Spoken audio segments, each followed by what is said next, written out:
is competent, dynamic, selfless, and visionary leadership. That's what is lacking. Economic mismanagement by two political parties for the past 24 years, which has also succeeded in reducing Ghana to the present state of hopelessness and despair, economically, socially, and morally. Ghana is currently the 7th dirtiest country in the world. This is from UNICEF and WHO report 2015. As a doctor, I don't say this kindly to myself. We are among the most corrupt and wasteful countries in the world. We are indebted to an amount of about 100 billion Ghana cedis. Mr. Chairman, the misery continues and the list is inexhaustible. As a country, we do not deserve the current misery and despondency. We need to change the way we do things, which includes changing leadership after 24 years, which has been characterized by staggering mismanagement, incompetence, corruption, cronyism, and greed, among others. All those who have had a chance to rule this country within the past 24 years should be responsible for the present state of affairs. As a party, we have the solution, and this space is very limited for us to go into the details on how we can get Ghana out of the current despicable situation.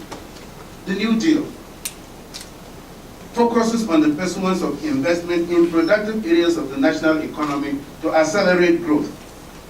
This includes providing an enabling environment with sufficient technical support for what we call the primary root of the economy.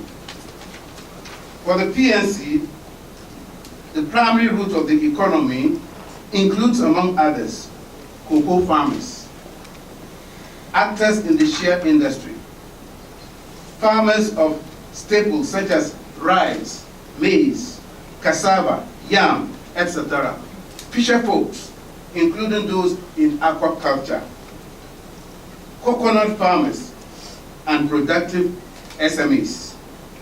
We shall put emphasis on value chain enhancement to increase productivity and generate jobs.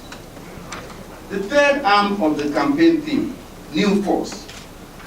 This identifies the 18 to 35-year-olds and the party's desire to target and empower the youth and constitute them into a socio-economic force to drive change and economic transformation.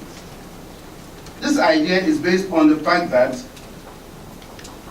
the youthful population of the country has so much potential and resourcefulness, which is left untapped and is seriously holding back development.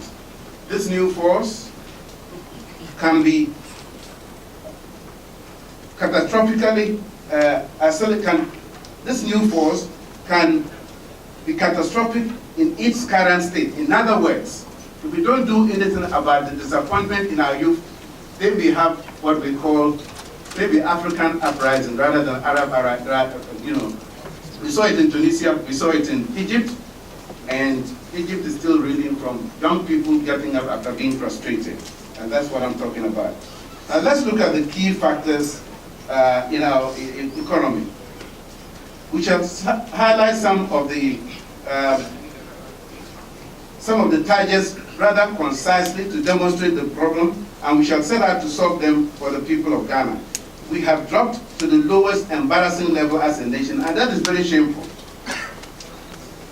Agriculture and food security. The dismal growth of agriculture under the current system, with a GDP contribution of just around 20% or lower, and a remote third on the GDP as well, as well as a shameful growth rate of 0.0% in the last fiscal year, presents us with a rather sad situation. For a country like Ghana, with massive agricultural potential, investment, and development can be guaranteed if we take agriculture very seriously. In other words, we are saying that the rather slow pace of agriculture modernization with its attendant negative effects of weak value chain addition has led to a low number of participants in an otherwise huge sector. Many people can be involved in agriculture if the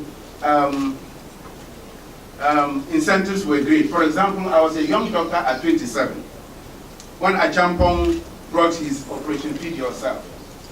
And I wanted to go abroad.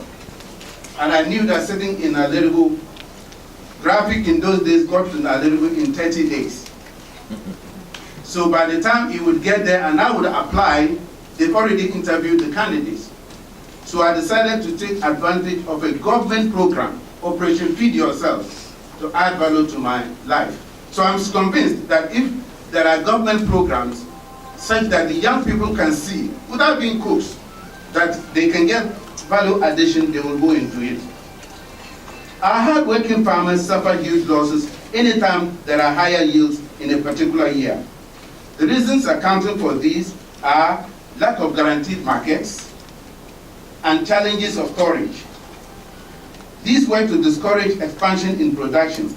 We will banish this problem by providing, as we have already said, guaranteed markets and prices for their produce. Furthermore, we will also introduce the silo storage system consistent with the vision of Osadio for Dr. Kwame Nkrumah across the country. Incidentally, you see some of them collapsing as you travel around Ghana. This will put an end to the perennial threats of food shortage in our country. And who knows, we might start exporting food once again in the shortest possible time. In 1976, as I was leaving Ghana, Ghana had just become an exporter of rice. I was one of those rice farmers.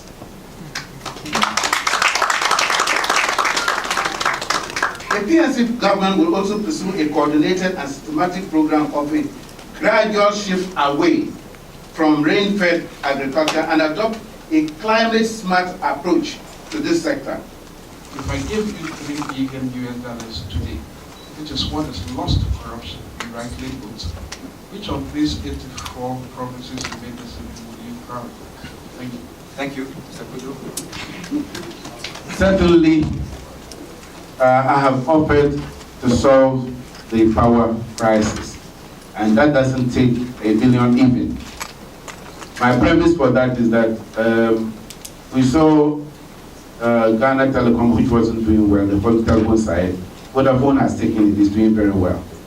So yes, the energy sector, because that has a cascading effect.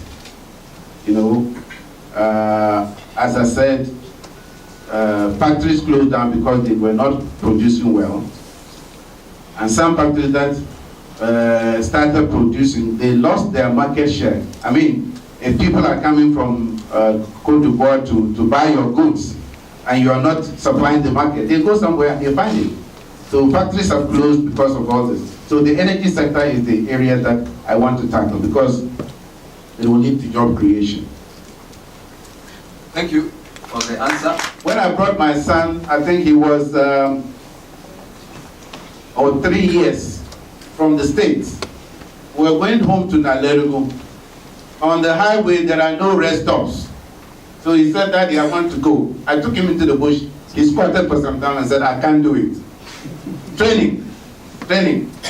So we would go into the schools and teach them. You know, there was a hygiene book. I don't know who is my age here who can tell us the name of that hygiene book. But even spitting was condemned, you know. So I think I agree with you, education is one thing.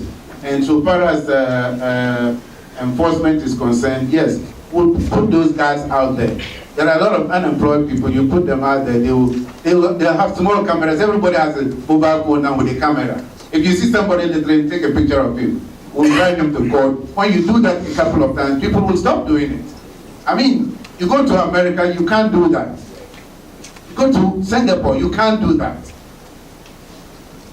We are allowed to do the things we do because nobody is punishing us for wrongdoing. I'm glad you came.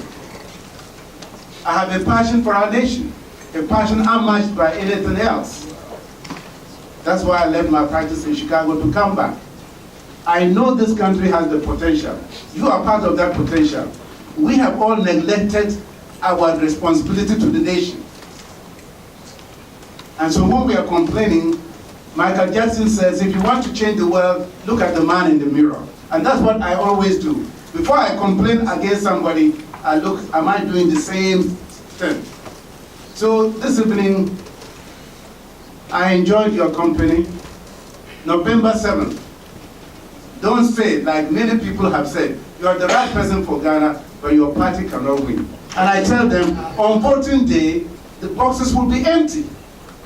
President Mahama won't have a vote there, Nana won't have a vote there, Edward Mahama won't have a vote there. So if you put your vote for me, that's 1 up for me, 0 for the other 2. And I win together.